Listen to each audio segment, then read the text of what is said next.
बिस्मिल्लाहिर्रहमानिर्रहीम। नाज़रीन अस्सलाम वालेकुम। आप देख रहे हैं CNN top news. CNN top news में सबसे पहले पाकिस्तान का अफगान तालिबान की दरख्वास्त पर 48 घंटे के लिए सीज़ फायर का फैसला। पाकिस्तानी वज़ारत ख़ारजा के मुताबिक सीज़ फायर का फैसला आज शाम 4 बजे से अगले 48 घंटों के लिए आर्जी तौर पर किया गया है और दोनों जानिब से वज़ारत ख़ारजा के मुताबिक तमीरी बातचीत के ज़रिए इस पेचीदा मगर काबिल हल मसले के मस्बूत हल तलाश करने के लिए मुखलिसाना कोशिशें की जाएंगी। और दूसरी खबर से सहेल अफरीदी खैबर पख्तूनख्वा के तीसरे वज़ीर आला का हलफ उन्होंने उठा लिया। सहेल अफरीदी ने बतौर तीसरे वज़ीर आला का खैबर पख्तूनख्वा का अपने अहदे का हलफ उठाया। गवर्नर हाउस में नौ मुंतखब वज़ीर आला की हलफ बर्दारी तकरीब हुई। हलफ बर्दारी तकरीब में सियासी समाजी शख्सियात और PTI की मरकजी और सूबाई क़यादत ने शिरकत की और IMF के साथ स्टाफ लेवल मुआहदा तय। पाकिस्तान को $1.2 अरब मिलेंगे। पाकिस्तान और बैनुल अक़वामी मालियाती फंड IMF के दरमियान कर्ज प्रोग्राम के जायजे पर मुआहदा तय पा गया, जिसके तहत पाकिस्तान को $1.2 बिलियन मिलेंगे। और इसके अलावा TLP के खिलाफ क्रैकडाउन की जो है वो बात शुरू हो गई। TLP के 4,500 रहनुमाओं और कारकुनों के खिलाफ क्रैकडाउन, तेज गिरफ्तारी का हुक्म। TLP के रहनुमाओं की फहरिस्तें तैयार कर ली गई हैं। ज़राए के मुताबिक पंजाब भर से 4,500 रहनुमाओं और सरकर्दा कारकुनान की फहरिस्तें तैयार की गई हैं।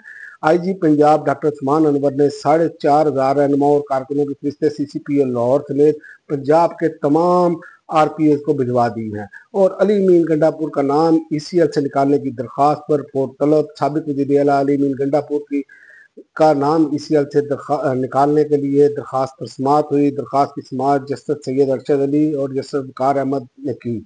अदालत ने वफाकी हुकूमत से 14 दिन में रिपोर्ट तलब कर ली और पंजाब में फर्स्ट ईयर नताइज ने गिरता निज़ाम तालीम बेनकाब कर दिया। पंजाब भर में फर्स्ट ईयर के नताइज ने गिरते हुए निज़ाम तालीम को बेनकाब कर दिया। पंजाब में रट्टा सिस्टम निज़ाम तालीम पर हावी हो गया। 46% से ज़ायद तलबा और 33% नंबर भी ना ले सके। फर्स्ट ईयर इम्तहानात के नताइज ने निज़ाम तालीम पर सवालात उठा दिए हैं।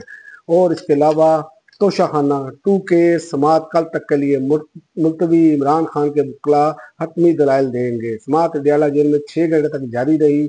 समाअत के स्पेशल जज सेंट्रल इस्लामाबाद शाहरुख अर्जुमन ने की। बानी PTI के वकला और बैरिस्टर सलमान सफदर को हुसैन फैसल मुफ्ती और अरशद तबरेज की जानिब से दलाइल दिए गए और हमास ने खुद हथियार ना डाले तो हम ताकत के जरिए गैर मुसल्लह करेंगे, ट्रंप की वार्निंग। सदर ट्रंप ने एक मरतबा फिर वार्निंग दी है कि वो हथियार फेंक दे और मुआहदे पर मुकम्मल तौर पर अमल दरामद करे। आलमी खबरसां अदारे के मुताबिक व्हाइट हाउस में सहाफ़ियों से गुफ्तगू करते हुए अमरीकी सदर ने कहा कि हमास को समझ लेना चाहिए कि हम कोई खेल नहीं खेल रहे। हथियारों का मामला महदूद वक्त में हल हो जाना चाहिए। और भारत में आई लव मोहम्मद सल्लल्लाहु अलैहि वसल्लम के बैनर अवेजा करना भी जुर्म करार। गिरफ्तारियां घर मस्मार। भारत में मोदी सरकार ने मुसलमानों को अपने आखिरी नबी सल्लल्लाहु अलैहि वसल्लम से इज़हार मोहब्बत करना भी जुर्म बना दिया। भारतीय मीडिया के मुताबिक मुसलमानों ने मुख्तलिफ रियासतों में आई लव मोहम्मद सल्लल्लाहु अलैहि वसल्लम पर मबनी डबल बोर्ड्स और बैनर्स अवेजा किए थे, जो हिंदू इंतहा पसंदों को एक आंख ना बाए और गिरफ्तारियां और घर मस्मार करना शुरू कर दिए। और इसके अलावा सर्दी की शदीद तरीन लहर पाकिस्तान में घंटी बजा दी गई। पाकिस्तान में दहाइयों बाद सख्त तरीन सर्दी मुतवक्को है। माहिरीन ने खतरे की घंटी बजा दी।